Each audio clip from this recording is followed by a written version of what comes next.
Guys, I want to do another author chat with you, and this time it is Here is Where I Wield a Really Big Sword. The inspiration for this book is from two very wildly different sources. I always enjoyed Buffy the Vampire Slayer and the idea of a teenage crew fighting some supernatural entities or enemies, and led by a very strong main hero. And then I also liked in Star Trek the idea of the red shirts and the fact that they would go down onto the planet and they wouldn't survive the expedition.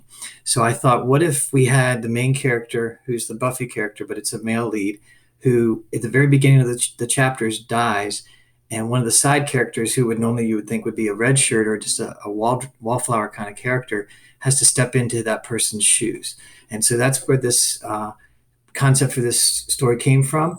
And the other unique aspect of this book is that the chapters start with "Here is where I," and then go into almost a over explaining kind of approach to the title. So it's one of those unique things I wanted to share with you throughout the book a little bit. There's a lot of chapters, but I'm going to probably show you about 10 of them, and then read a little snippet from the book that features a really important scene between the main character and the love interest, who they are fated to be together in a sense, and you'll understand what I mean by that when we get to that chapter. Okay, so I have a couple of the chapter titles postmarked here or bookmarked here, so I wanted to kind of show you that. So this is one that says, if you guys can take a look at the title, it's "Here is Where I Discover I'm Underdressed for Popping into Another Dimension." All right. This one is "Here is Where I Learn a Demon's Digs Can Have Panache." I wanted the chapter titles to kind of be a little over-explaining, but in a very humorous kind of approach. "Here is where I learn wishes are not fishes, but rather slippery slopes." Now we get to a couple of the later chapters. "Here is where I toss a decent salad and find my cousin's comings and goings to be too much of a coinkydink."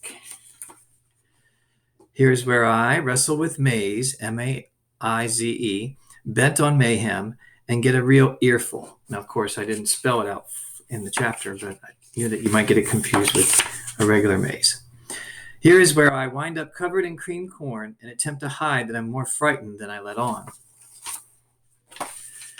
"Here is where I sit in a castle turret and have a tete-a-tete with the captain of the baseball team." So one of the secondary characters in his kind of Scooby Gang is the main star of the baseball team, who's kind of the guy that gets everything handed to him.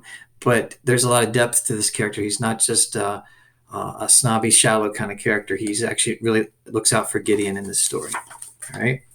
And then one of the things I did was there are several interludes that are told to give you what's going on from the villain's perspective. So this one says, "Obligatory interlude that checks in with the inevitable evil threat, thus creating some narrative tension for our unsuspecting cast." And then we have another evil interlude where you grow more in the know of the villain's not so golden intentions and feel a smidge superior to our heroic cast. This one was very much inspired by all the time I spent on the baseball field with my son as he went through different parts of his baseball career when he was younger. The batting cage was one of the most important places that we spent time in, and so this scene was kind of inspired by that. "Here is where I find the batting cage to be a harrowing death trap." All right, so our main character is just not used to being in a batting cage. And then this is the chapter I'm going to read to you a little bit of. "Here is where I find out it's hard, but not impossible, to separate the fates." So I've always been intrigued by the fact that there are three fates and that they each have a different job in terms of your lifespan.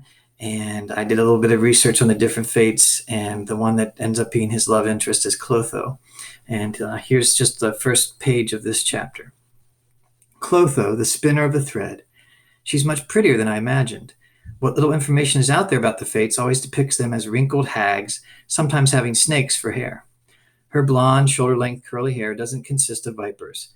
Simply put, she's captivating. I sure hope Mason doesn't notice how much trouble I'm having taking my eyes off her. She sits on the wooden bench just outside the now collapsed batting cage. The netting is still wrapped around us, but it's not nearly as constricting as before. 'What do you want?' Mason says, his skin wooden once more. And that's something that Mason has special powers with. When he touches something, he can take on that actual substance. So when he was holding the wooden bat, He was made of wood. Clotho dances a finger along the top of her left knee. To chat. Nothing more to say between us. Clotho doesn't react to his harsh response. No, not about that, silly. I'm not here to relive my mistakes. So Clotho and Mason have a history. While the comments sound loaded, meant to agitate, the way she delivers it makes me think she's just being practical. I find that extremely attractive. Mason doesn't fire back. He, too, probably sees it as a pure statement of fact rather than a dig. You're in danger, she says. Tell me something we don't know. Mason uses his bat to push the netting away from him, creating enough space so he can stand. It's evident he doesn't like being trapped, but he's not savagely fighting back, just showing he can work his way free if he wants. I'm Gideon, I say. Mason says, she knows who you are. She spun your thread, remember? I send her an inviting smile. Part of me is disturbed at my need to wow her. I don't normally fall over myself to impress a girl. Well, at least not since ninth grade and Sheila Reynolds shot me down. I suspect some sort of magic at work. Maybe she has a glamour on her that makes her irresistible. Either that or I'm just plain pathetic. Mason looks at me and rolls his eyes. He knows what's going on in my head. I try to pull myself together and cast a distant look at the young fate. I'm not sure how successful my newfound aloofness comes across. Mason says, could you let us go?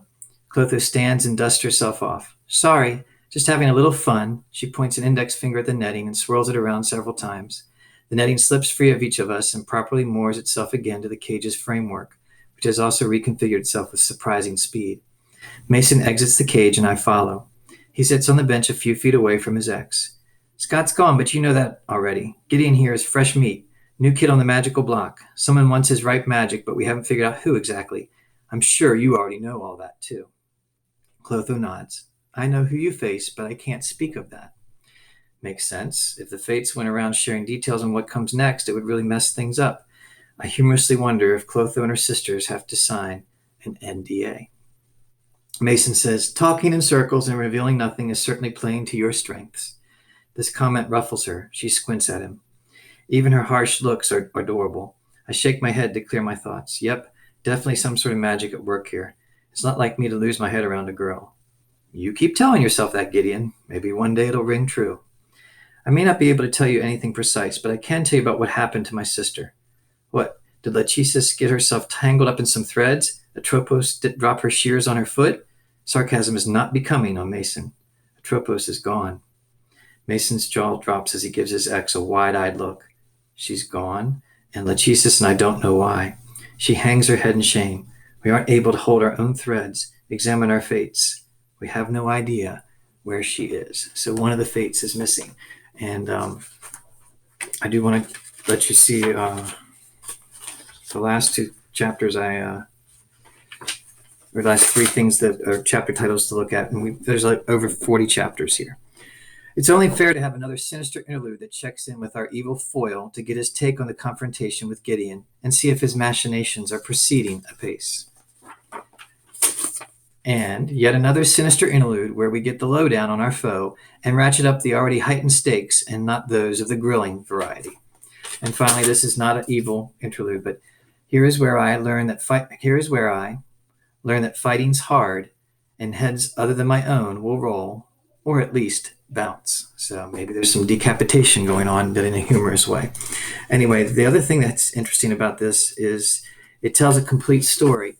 It definitely is a one-book series told from Gideon's point of view. But because the cast of characters were so much fun to write, you've got like a warrior princess, you've got the Mason who has some special abilities as well, and the cousin and everything like that. My intention would be to, if I come back to this series, is to tell a book from each of their perspectives. And so there's an epilogue the first, epilogue the second, and epilogue the third, and epilogue the fourth, which kind of shows you that there's some possibilities of other things happening to these four other characters in the series. One of the things I'm especially proud of with this book is how it really delves into what it's like to be in high school. I find that it's easy to kind of tap into that, some of the anxieties that go on with liking a girl and not knowing what to do in terms of how to talk to them. I think that Gideon and Clotho really have a nice banter back and forth, the nice little interplay that happens there. And some of the magic is really unique because I try to take some of the typical fantasy tropes and fantasy elements and update them into a modern setting. So you've got some magical showdowns with wyverns at a putt-putt golf course. You heard a little bit about the batting cage and how the magic was used to, if you could infer a little bit, you could see that the magic was used to constrict the netting around the two boys, and then Clotho decided to release them because she did it more of out of a frustration, almost like a prank kind of thing. But there's a lot of those kind of modern takes with some old style fantasy elements of magic intersecting together, and it really works quite nicely. So if this is something that you think would be up your alley, give it a shot. Here is where I wield a really big sword. Thanks, guys. And next book will probably be another self-contained book as well.